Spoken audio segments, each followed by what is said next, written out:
Shabbat Shalom, j'espère que vous allez bien. Paracha de cette semaine, paracha de Teruma. Dans la paracha de cette semaine, Akadosh Baruch Hu, il demande à Moshe Rabbeinu de lui créer, de lui construire le Mikdash, le Mishkan, le lieu dans lequel Akadosh Baruch Hu, il va résider pendant 40 ans dans le désert. Et Hachem dit aussi à Moshe Rabbeinu de créer tous les éléments qui vont orner le Mishkan. La menorah, le Haron, le Shulchan, les encens. Et parmi tout ce qu'Hachem demande à Moshe Rabbeinu de créer, il lui a demandé de créer le Haron. C'est quoi le Haron? C'était la fameuse boîte qui était en bois mais recouverte d'or intérieurement comme extérieurement, où à l'intérieur il y avait les Luchot Abrit, les tables de la loi que Moshe Rabbeinu il a reçu de Har Sinaï. Le fameux Haron qui a été placé dans le Saint des Saints.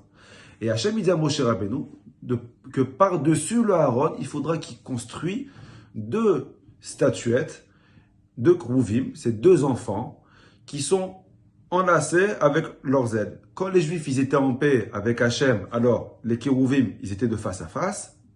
Et quand les Juifs ils n'étaient pas dans la Torah les mitzvot, alors les Kérouvim elles se retournaient et elles se faisaient la tête. La question que tout le monde pose, pourquoi Kadosh Baruch Hu il a voulu que dans l'endroit le plus Kadosh, on mette 2 statuettes d'enfants? Pourquoi pas 2 rabbins? Pourquoi pas 2 anges? Pourquoi pas 2 dinosaures? Pourquoi Kadosh Baruch Hu il voulait des enfants? Qu'est-ce que nous on a à apprendre des enfants? Écoutez bien.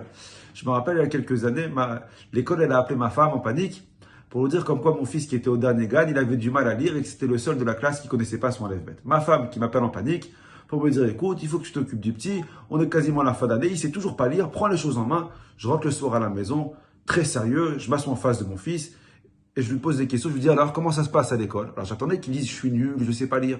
Je lui dis alors comment ça se passe à l'école? Il me dit bah ça va, ça se passe très bien, je mange bien, je dors bien, je joue bien. Je lui dis oui mon fils, mais je t'envoie pas à l'école pour manger et dormir. Alphabet, t'en es où dans le alphabet? Il m'a dit alors je t'explique. Il m'a dit il y a 3 groupes dans l'alphabet à l'école. Il y a le premier groupe, ils ont fini de lire. Je lui dis Razak t'es dedans? Il m'a dit non, je suis pas dedans moi.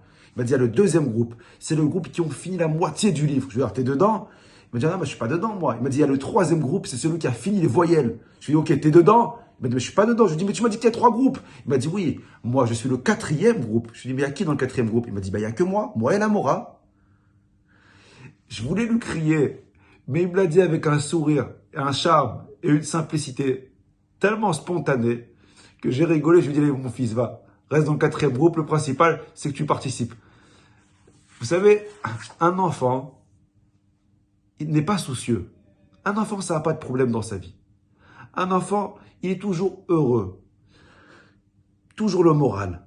Jamais stressé. Bon, à part les petits Marocains qu'on les a élevés dans le stress. Mais en général, les enfants, ils sont toujours heureux. Ils sont simples. Tu ne verras jamais un enfant qui va s'ennuyer. Tu verras jamais un enfant qui va faire la tête, qui va dire j'arrive pas, j'ai du mal. Un enfant, c'est toujours bien. Pourquoi? Parce qu'un enfant, il vit sa vie à travers son imagination.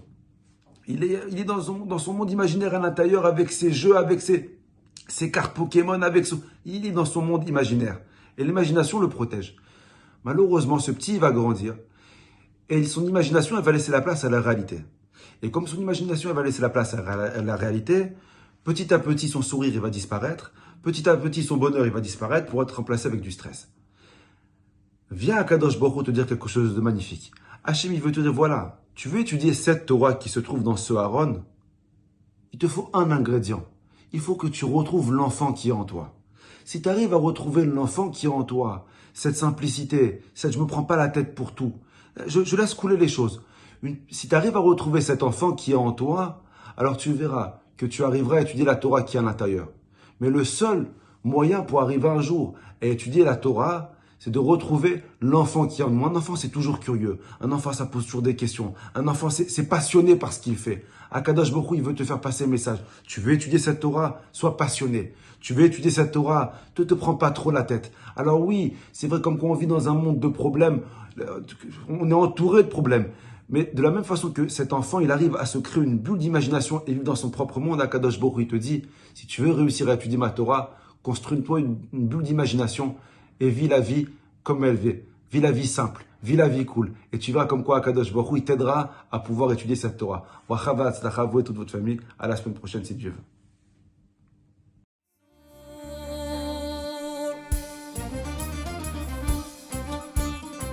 احنا جايين من كل مكان للصويرة زينة البلدان نزورو ونرجع فرحان كالضبيل وللهيل ولا شوفار هاد الليلة احنا جايين من كل مكان للصويرة زينة البلدان زوروا ونرجع فرح